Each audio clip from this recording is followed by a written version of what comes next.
Who needs energy? That's right, not Conkeldurr. What's going on, guys? You're watching Epic Pokemon TCG, and in today's video, guys, what I got for you, we're going to be taking a look at a cool new deck coming out of Twilight Masquerade, and that is going to be featuring Conkeldurr. So Conkeldurr has a really cool attack called Gutsy Swing, which is going to do 250 damage, and it says if this Pokemon is affected by a special condition, ignore all energy in this attack's cost. So that basically means Conkeldurr gets to attack for free so long as it is affected by a special condition, and that is going to be where Brute Bonnet comes in. So it has the ability Toxic Powder. If this Pokemon has an Ancient Energy Booster Capsule attached, you may make both active Pokemon poison. So that is going to work perfectly with our Conkeldurr, allowing it to be poisoned and attack for free, along with doing some extra damage. So the strategy here is very, very simple. The Gutsy Swing attack is going to do 250 damage, and then you don't have to attach any energy, you don't have to worry about it. You just got to get the Conkeldurrs out onto the field and make sure you keep your Brute Bonnets with those Ancient Energy Capsules going, so that way you can just kind of keep up the poison effect. We also have some support Pokemon in here, like Bibarel and like Skwovet here, and then the line for Conkeldurr is going to be a 4-2-4 line, along with Rotom V for the instant charge ability / a target for Forest Sealstone. Now, along with that, we do have some supporters here, starting off with one of the most important ones, and that is going to be Arven, which is going to allow us to grab our Ancient Booster Energy Capsule. We can grab Buddy Buddy Poffin, we can grab Nest Ball, we can also grab Rare Candy, just whatever we might need. The big targets, however, are going to be Ancient Booster Energy Capsule and Rare Candy, so that means we can skip the, what is it, Gurdurr? Yeah, Gurdurr. We can skip Gurdurr and go straight into Conkeldurr. Along with that, we also have 3 copies of Switch, because most of our Pokemon in here have pretty high retreat costs, so those switches are going to be very, very clutch. And then the A-spec of the deck is going to be Secret Box. So this was a very handy card in the gameplay I'm going to be showing you guys today, which was it was a stressful one. This was very clutch. You can go for whatever you want to try. It could be Prime Catcher. Just really depends on what you want to do. I did not mean to click that. And then, of course, we have our Ultra Ball, our Nest Ball. We have Capturing Aroma in here, and then we also have Artazon. This is how you're going to be getting your Timburrs out on the field. Buddy Buddy Poffin doesn't necessarily grab the super duper important things. It's just going to grab Bidoof and Skwovet because, of course, Brute Bonnet and Timburr have above 70 HP. So that is where those are going to be coming into play. We also have 2 copies of Super Rod in here to shuffle in your Brute Bonnet or shuffle in your Conkeldurr line. You don't really have to worry about energy in here. We also have Grant for some additional damage if need be. Also, you can thin some cards out with its secondary ability if it's in the discard pile. And then Atticus. We got our boy Ass here. Anyway, so this can only be used if your opponent's active Pokemon is poison. You just basically have to shuffle your hand into your deck, draw 7. Huge, huge clutch card. Unfortunately, I whiffed today in the gameplay. A couple copies. I work today. I'm sorry. I'm tired. I've been up for 15 hours. Anyway, got a couple copies of Boss's Orders in here. We also have, where you at, a couple counter catchers in the deck as well. And that's really it. We also have Ciphermaniac's Codebreaking since we do run Bibarel. That is a cool little combo there. I don't really think I need to go too much into detail. And of course, no energies whatsoever. Like I said, guys, the strategy, stupidly simple. Set up Conkeldurr, poison it, attack. You don't have to worry about any energy. You don't have to worry about any of that kind of stuff. You're just free attack. 60 card deck, no energy. Pretty sweet. Wanted to cover it. Hope you guys have been enjoying the videos. Thank you all for the support. And yeah, let's hop into the gameplay. Which, again, very stressful. And we are back. Had to go make myself some dinner after I got done with that first part. I was getting hungry. Went and made myself some chicken and sweet potato. Pretty solid. But yeah, in this matchup, guys, we are going to be facing off against Dragapult, the deck that probably had the most hype coming out of Twilight Masquerade. And also, it's a pretty big problem for this deck because while I don't really necessarily have an advantage in this matchup, I guess the one thing you could say is thankfully Conkeldurr only gives up 1 prize when it's knocked out versus Dragapult's 2. However, Dragapult is more than capable of taking multiple prizes in a turn, So that kind of eliminates that for me. So I had to kind of change up things. I wasn't able to play down my Skwovet. I didn't even bother with it. I was scared to play down a second Bidoof. I had to just really be careful with things because I didn't want to open up my opponent for like a 2-prize turn or potentially a 3-prize turn later on if they, just kind of moved the damage around and just got ready for that. So I do have the Japan League going as well, or the Japan Championships, whatever you want to call it. And it currently looks like a WWE event. There is some like strobe light looking things going. There's pyro. I'm expecting Cody Rhodes to come out here in a second. I absolutely love watching the Japan Championship, Japan League, whatever you want to say. Streams, they're so good, and I don't know, it's just a lot of fun to watch. But the reason why I mentioned that, I had it on, and I want to say it was the first match, but I don't feel comfortable saying that because I don't know if they had anything before it. But one of the first matches of the stream, a dude was playing Conkeldurr, and I was like, well, that's pretty funny because I just got done getting a matchup for that. And then I recorded the first part of this video. And his list was playing Pidgeot, so he wasn't even doing like the Bibarel Skwovet thing, which I think, anyway, I didn't see too much of his deck. I think he unfortunately bricked a couple times and lost, but it was just cool to see that as my opponent gets Sushi Fish Pokemon ready to evolve that Natu and Dreepy into Xatu and Dracloak. Anywho, so yeah, overall I enjoyed this deck, and speaking of different ways to play it, I was potentially thinking about pairing this up with Cloth. I thought that would be really fun to do. Kind of gives me like the Cloth Electro deck vibes that there was last season. My dog is trying to make off with my house shoe, and I'm trying to fight her off and do commentary at the same time. Stop it. Anyway, where was I? So yeah, it kind of gives me that vibe. But all in all, this was a very stressful matchup. Like, it was very, very stressful. It came down to the wire, I feel like. I am fortunate enough to get good old Arven. I was not expecting Arven to be as freaking good as it is when it first initially came out. Like, I knew it was going to be a great supporter, but man, that thing is so clutch. Right there, I really think I should have just dumped my rescue board because I'm abandoning the 60 HP Pokemon altogether, so I don't really think I'll have anything that can necessarily benefit from rescue board, so I probably could have pitched it there and got an extra card for Bibarel. That's just some insight that I have there. I am getting myself ready for the potential return KO because I'm fully expecting my opponent to get that Dragapult down and knock me out. So I am able to take out Sushi Fish Pokemon and take it out of the game. My dog is biting the crap out of me currently. So if I go off camera for a second, it's because I'm moving her away from my big giant wound on my shin. I'm trying to remember what I talked about in the last video. I think I was griping that my air conditioning went out. It actually got fixed the same day that I put in the maintenance request for it, even though it was scheduled to be fixed like Monday or Tuesday, it was on the weekend, but it was supposed to be scheduled like a couple days later, and Dew came that day and fixed it, so it was pretty clutch. So now I'm sitting here with a blanket because this AC works. As we do see the Clairvoyant Sense attaching a Psychic to the Dracloak. My opponent does have that Rotom V active, still has access to the V-Star power. And then we see Dragapult come down.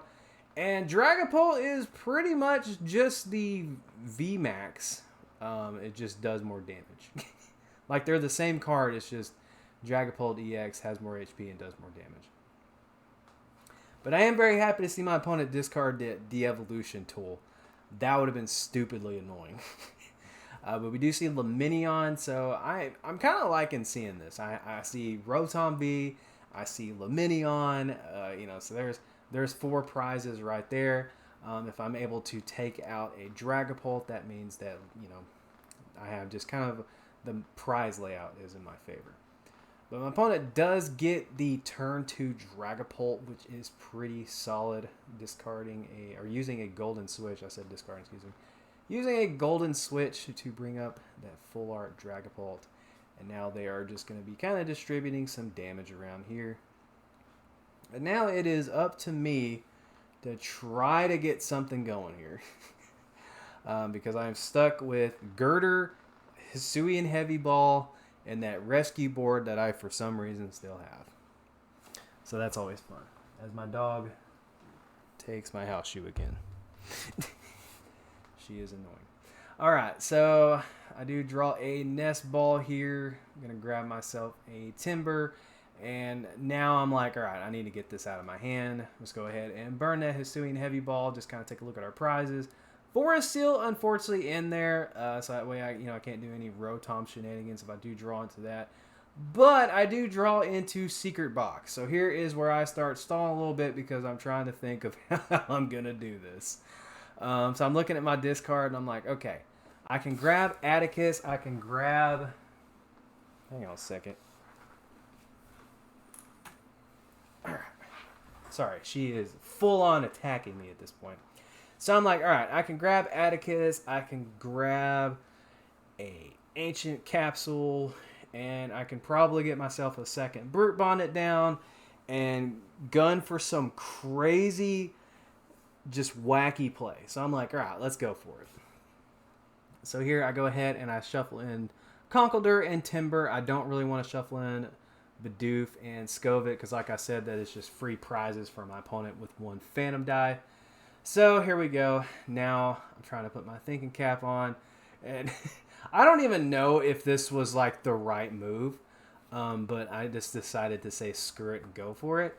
So I grabbed the Artazon, and now I'm just gonna be trying something weird. We're gonna go for it. We're gonna throw ourselves out a Hail Mary and see if we could potentially pull this off.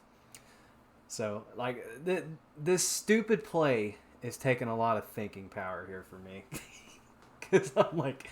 We're going to freaking go for it. So I'm going to grab Brute Bonnet, and we're going to attach that Ancient Capsule. We're going to Toxic Powder here to poison my opponent's activating Atticus, and I was hoping and freaking hoping that I would draw into a rare candy, and unfortunately I do not. Because this would have been a sick turn had I drawn into rare candies. So unfortunately, I am just going to be able to end my turn with an instant charge. And when this turn happened and I whiffed that rare candy, I really thought that I wasn't going to be able to get a match for you guys. Like, I'm not even kidding. I was like, man, I almost had first match of the day, I had something to upload. And when I whiffed here, and of course I draw the rare candy now, just salt in the wound. So yeah, unfortunately just have to pass. I felt like if I actually got an attack off here, maybe this matchup wouldn't have been as stressful.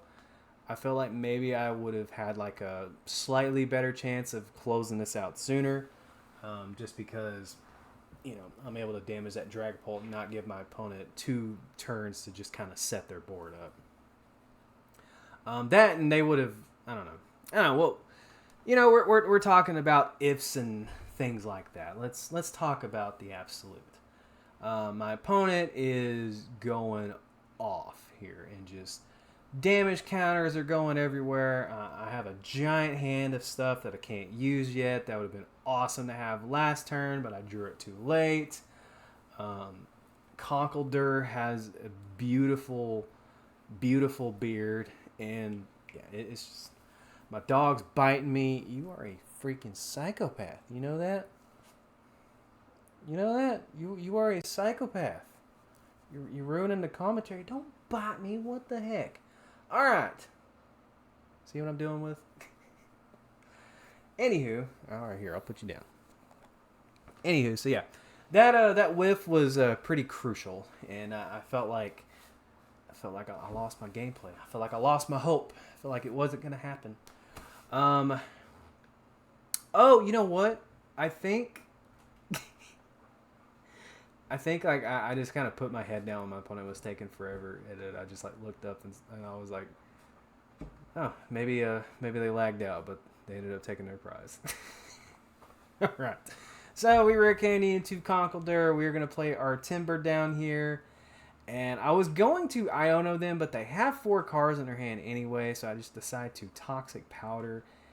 And all in all, not really a lot I can do here. I mean, I guess, we'll play the Arven, just kind of see what we can get. I decided to go for Rare Candy. I feel like maybe I could have done something a little different there, but, I guess, hey, Rare Candy is nice for next turn. So we're going to go ahead and hit for 250. It would have been very nice to hit for 250 last turn and had this same exact hand, because I have Boss's Orders. I could have brought up Dragapult and finished it off potentially, but things just don't play out the way that you want them to sometimes. As we see Radiant Alakazam's Spoons of Death coming down. Oh boy. There we go, the painful spoons. Moving damage around, and at this point, I am worried about the potential boss up the fresh Brute Bonnet, knocking it out, and then I don't know. I was just worried about late boss's orders, and then they just finish off my other Brute Bonnet. Like, I knew that at some point with the amount of Phantom Dives that were going to be coming in there, that the damage output would be so perfect. So they're slowly chipping away at Bibarel and Brute Bonnet. At this point, I'm kind of glad that I have 2 on the field. Just kind of checking the discard pile and seeing what I have left. So I'm able to Rare Candy into another Conkeldurr, which is good. However, at the same time, I am running out of Rare Candy. So, I would like to have a Gurdurr come down at some point. But it doesn't look like I'm going to be able to do that just yet. The cool thing is I will be able to knock out this Dragapult, and I am also able to kind of disrupt a little bit. So here is where I'm going to start with the Iono spam, because my opponent has 5 cards in hand. I knock out their main attacker, and then from there, out of 3 cards, they need Energy, Psychic Energy, attachment with Xatu, a Rare Candy. They're going to need a lot. So this is where the Iono spamming is going to start coming into play. So I go ahead with the gutsy swing for 250, finishing off that Dragapult and going down to 3 prize, evening it up against Dragapult. And then, of course, I get 2 cards that I absolutely cannot use except for Ultra Ball. And I'm just looking at the Japan Championship and how great the production looks. My goodness, it looks sick. I don't know. That's just what I enjoy watching. I also think NAIC is this weekend as well. So a lot of Pokemon going on, man. A lot of Pokemon is happening this weekend. Very exciting. Oh, speaking of that, you guys, I was at work today. I'll show you guys how responsible I am. I was at work, got curious, wanted to see how my videos that I've been uploading have been doing. And you guys are absolutely killing it. I appreciate it. Both videos are doing really well. Subscriber count's going up. Greatly appreciate that, guys. I'm happy to see you are enjoying the content.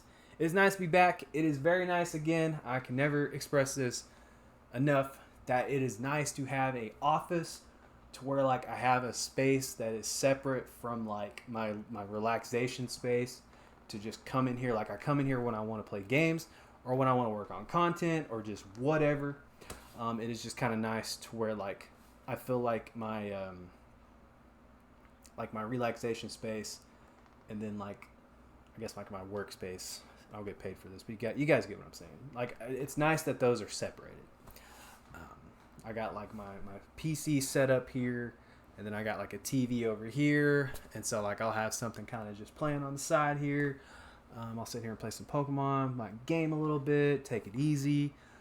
I don't know. It's nice, and so it's cool to see with the addition of this positive space, and me just kind of revisiting and doing content again now that life is not as stressful, life isn't as crazy, that you guys are enjoying the content. Now, while I'm yammering on about absolute nonsense, my opponent just brought up Xatu and instant charge. So now this is where hope starts throwing its lasso back at me. And here I just super rod the Conkeldurr line back into the deck. I'm all right, this needs to go back in here, and I'll be goodness gracious. This is where I'm talking about the potential for a boss Painful Spoons 20 damage over to my Brute Bonnet that has 100 and then knocking out both Brute Bonnets. That would have been game, set, match, donezo. And right here, I really wanted to Iono. I really wanted to Iono, but unfortunately, I felt like I had to prioritize guaranteeing myself the switch out and attacking over disrupting my opponent. So here, I really wanted to Iono, but I wanted to guarantee that I could get my Rotom out of the active spot.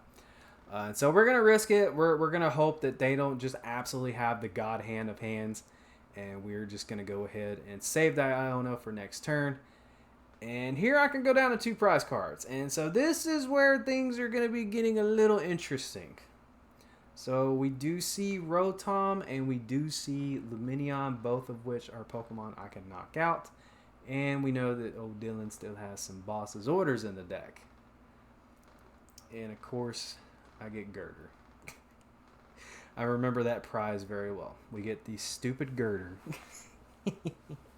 I think my last 3 prize cards were just terrible.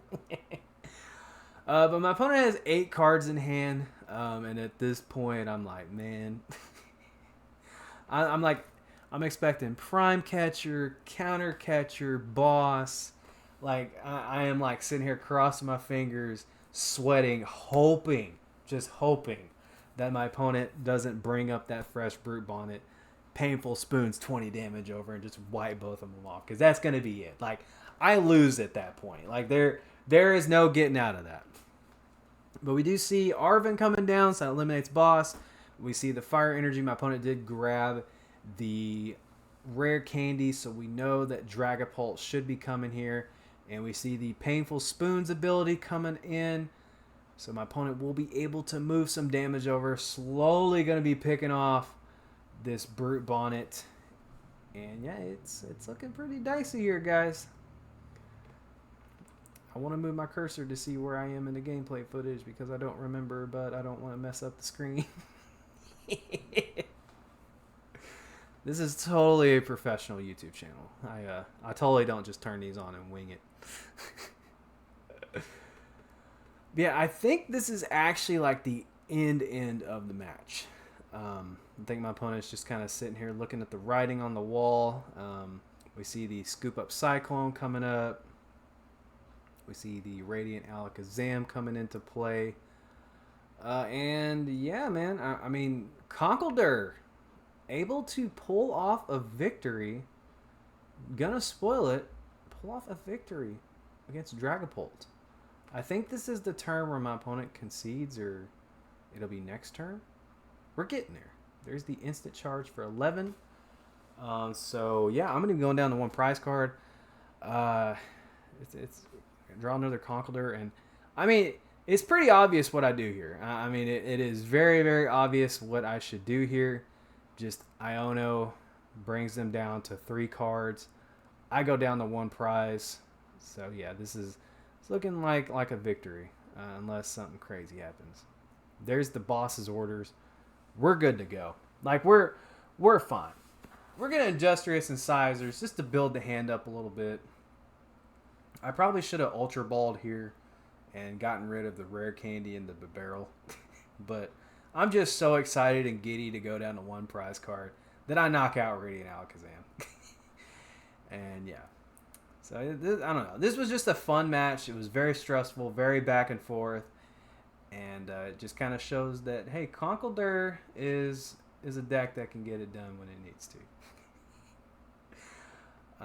But yeah, I hope you guys enjoyed the video. Thank y'all so much for watching. I believe my opponent is about to concede here in just a moment. But thank y'all so much for watching. And I'm glad to see that there are people enjoying the videos that I've been cranking out again. It is very nice to be back. I'm going to edit this. Enjoy my night. It's the weekend. I have 2 days off. The Japan League is on. NAIC is going to be coming on. And then I need to sort through my cards because I've been busy and haven't done that yet. So hope y'all have a fantastic weekend. Thank y'all so much for tuning in.